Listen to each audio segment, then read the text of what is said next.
अगर हम सोचेंगे कि हमारा वेट हम सिर्फ डाइटिंग करके कम कर लेंगे, लेकिन हम सोएंगे सुबह 4 बजे, तो काम नहीं बनेगा। कोई आदमी अगर ओवरवेट है, चाहे उसको लगता है कि फैमिली में हिस्ट्री है, लोग मोटे हो जाते हैं, तो खान पान में और जीवन शैली में क्या क्या चेंजेस करने चाहिए? तो सभी को देखिए, प्रिवेंशन एक सबसे इम्पोर्टेंट चीज होती है।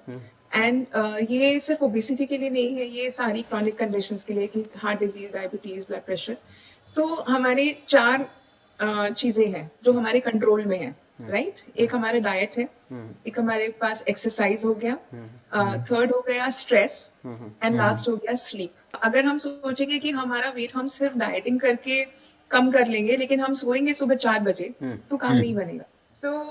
सो इसमें डाइट में बहुत चीजों में टाइम पे खाना, पोर्शन साइज इज इम्पोर्टेंट।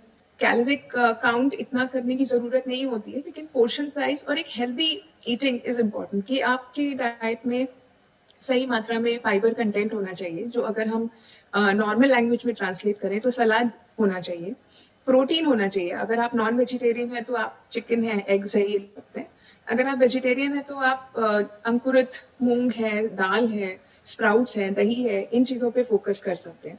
और जो कार्बोहाइड्रेट कंटेंट है, कार्बोहाइड्रेट्स भी हमारे लिए इंपॉर्टेंट है। तो जब लोग बोलते हैं no carb diet and all that, I think no carbs is not a good thing.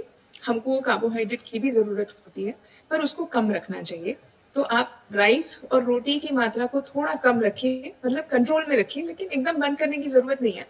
And sweets I think is something जो कि स्वीट और फ्राइड फूड का इंटेक बहुत कम करना चाहिए। बंद कर सकते हैं तो बहुत ही अच्छा है, बट फाइबर में फ्रूट्स है, सैलेड्स है, these things should be quite high.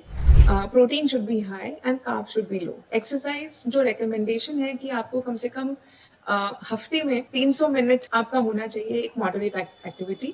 Of course आपकी जो भी फिजिकल कंडीशन है उसके हिसाब से, अगर आपको नी में प्रॉब्लम है या बैक में प्रॉब्लम है, तो उसके हिसाब से आपको एक्सरसाइज करनी है।